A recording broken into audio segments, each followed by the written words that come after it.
All right, this is my top 10 films from 1973. So this is just my opinions, my personal favorites, and let's get right to it.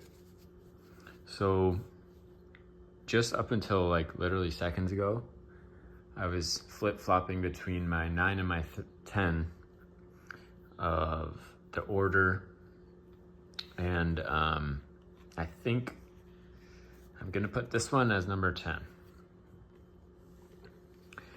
It's called Charlie Varick, starring Walter Matthau. It's a really cool, it's like a crime thriller, and it says here, fast-paced, offbeat thriller. And yeah, it's super fast-paced. It was really a surprise for me, like a pleasant surprise. Yeah, and it's just like about these bunch of bank robbers, and Walter Matthau's character is really cool. A lot of cool action parts in this, and I kind of remember like a part with like bombs and like a trailer, and yeah, it was just a really cool action movie, like a crime thriller kind of thing. Yeah, and it was just a really pleasant surprise. So definitely go check this out if you haven't seen it. And my number 9, I chose The Sting. Now this won Best Picture for 1973 at the Oscars. To me, there's a lot more better, a lot of better films that came out that year, but it is really, it's really good. Yeah, for me, I put it ahead of Charlie Varick just because I think it's just maybe slightly more well made or more sophisticated, even though, don't get me wrong, Charlie Varick's an awesome movie, but yeah, I think maybe The Sting is just slightly has the advantage for me. But anyways, yeah, super fun movie about con men, and some really good like cons they pull on people, and just, yeah, really interesting. And it's like one of those movies where you're rooting for them even though they're like con artists and stuff. Okay, that's my number 9. My number 8 is a movie called Breezy, starring William Holden, and it's directed by Clint Eastwood. And it's just a really like emotional movie. It's about an older guy. He's probably like in his 60s, or late 50s, early 60s or something, and he starts getting involved with this hippie girl who keeps hanging around his house, and they're totally different like personalities, different kind of people, but they slowly like become connected to each other. And then yeah, so it's kind of like a romance movie, but it's just really well made. There's some really touching parts, specifically like a part about the dog, and yeah, and it's just like, it's pretty much a love story, but just really well made, really solid film. If you haven't seen it, check it out. Okay, my number 7 is Enter the Dragon. Obviously it's one of Bruce Lee's best movies, maybe his best. I think I like maybe one more above this, but really awesome movie.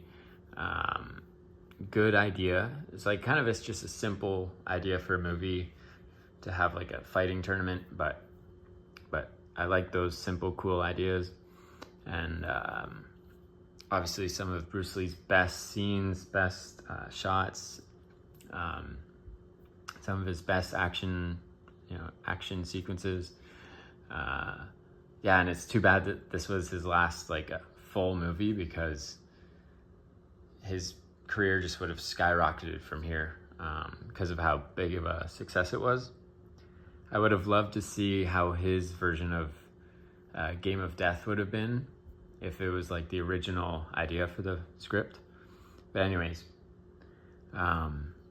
yes, super fun movie, awesome kung fu movie. So I know it's not like, you can't say it's like a masterpiece kind of thing. I mean, to kung fu fans it is, but like it is what it is. Like, it's a typical kung fu movie, but yeah, it's just really awesome, really fun time. Okay, my number 6, I chose The Last of Sheila. It's kind of like it's like a B movie, the way it's like shot and filmed and everything, but it's super entertaining and super. So yeah, I guess it's like a whodunit, but it really keeps you guessing and keeps you wondering all the way to the end. And there's really, really, really clever, like, just twists and turns that happen in this. That's really awesome and really thought out well. And so I really enjoyed my watch of this. And yeah, just really, keeps you guessing, and like, so I love those kind of movies. Yeah, so definitely check this out if you haven't seen it. And it's fun. It's just a bunch of people, they get invited onto like a kind of like a murder mystery kind of thing. Like a guy sets it all up, and then he invites all these people, and they kind of have to, it's like they're playing a big game kind of thing. And people are getting murdered and stuff, and you got to figure out what's really going on. Okay, now my number 5 is The Exorcist. Sorry, I was just burping there. But yeah, I don't have to explain this. It's just a friggin' classic. Amazing effects, amazing scenes, so creepy. Just love the whole vibe. Love everything about this. And oh yeah, it's just awesome. Just friggin' awesome. Okay, my number 4, I chose Sisters. Always loved this movie. The first, like, it's one of those movies where like the first maybe half an hour, I was just like glued to my TV. Like I don't know, it's one of those movies that just the way it's shot and the colors and just how it looks and everything, and just the story, the shots, I was like, I'm just glued to my TV, and I was like, oh man, if the whole movie's like this, it's gonna be like one of my favorite movies of all time.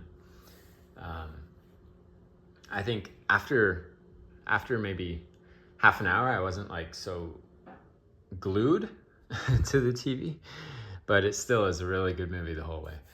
And really shocking parts. There's a famous like shocking part in this. And yeah, it's just awesome movie. It's kind of like a Hitchcock style movie. So if you like Hitchcock, definitely check this one out. And yeah, it's just a really fun movie and cool twists and very, very Hitchcock style. Okay, my number 3 is Electra Glide in Blue. Had a super fun time watching this. It really surprised me with how much I liked it. It's about this little tiny cop who looks like he's probably like 5 foot, like 2, 3. I don't know, maybe that's just how small he looks in the movie, but and he's just this shot so well. The scenes look so good for the time. and it's about him just like being a cop basically, and like going around, and there's a murder, of course, and he's kind of investigating it, and trying to figure out what happened. And he's like, there's some hilarious like parts where you can't stop watching, like just him interrogating people. For some reason it's so entertaining, and he's like telling them what to do and everything, and he's like so small. Yeah, it's funny. And and then there's like some really crazy parts, really cool parts. The ending, I remember, was really awesome. Has a really, really cool ending. Kind of like shocking parts. So yeah, it's kind of one of those movies that kind of not many people have heard of, but yeah, so if you don't know about this, yeah, definitely check it out. It's fucking sick. Okay, my number 2, I chose Lady Snowblood. I would have bought the Criterion version of this, but it's like one of my little pet peeves when there's like 2 movies in one release. I don't know, it just bugs me, because Criterion, it has this part 1, and then there's like the second movie in the same release. And yeah, I don't know. I just prefer to have like a singular movie. But anyways, awesome movie. Amazing colors. Just amazing story. The plot is amazing. The shots are awesome. Amazing.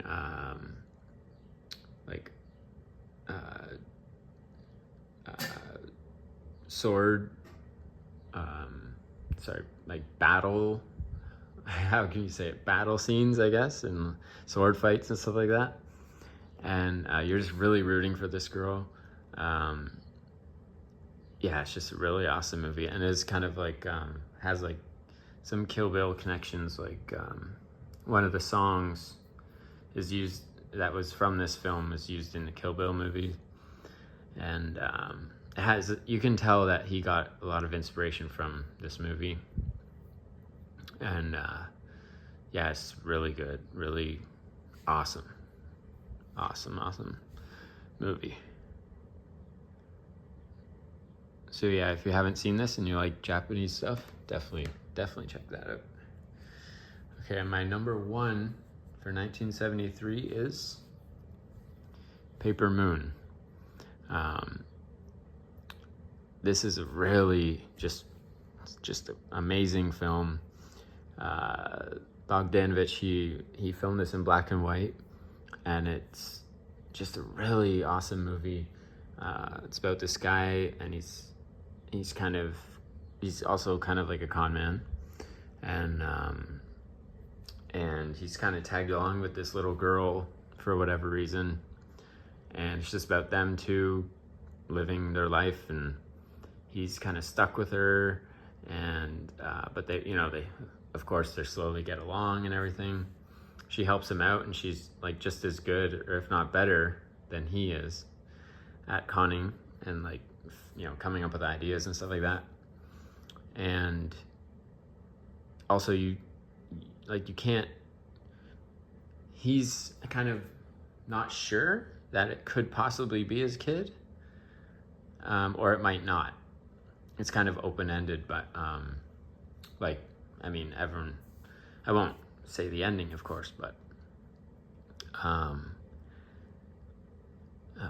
and yeah, the really cool part is that, so she won the Oscar for this role, and I think she's the youngest person to ever win. But it's really funny because she smokes throughout like the whole movie, so it's just super funny to see a little kid smoking. And yeah, it's just amazing, really well done, just classic movie. And also, I just want a quick little tidbit is I just watched Bad News Bears for the first time, like two nights ago. And so her first film is Paper Moon, and then her second film is Bad News Bears, which I really loved as well. So it was a really awesome start of a career for her, to go from Paper Moon, Bad News Bears, back to back. But yeah, Paper Moon is like, oh, it's a masterpiece. And of course, this is his real daughter in real life, but I would love to see this come to the Criterion Collection. I think it's bound to eventually. They've put out other Bogdanovich films, and it just seems like a complete shoe-in for Criterion Collection. But anyways, yeah, that's my number one for 1973. I think I have A Year from the 50s coming soon. I think I have 1985 maybe coming soon, and maybe 1992. Yeah, I think 1992 might be next. But anyways, yeah, so that's my top 10 films 1973, and thanks for watching.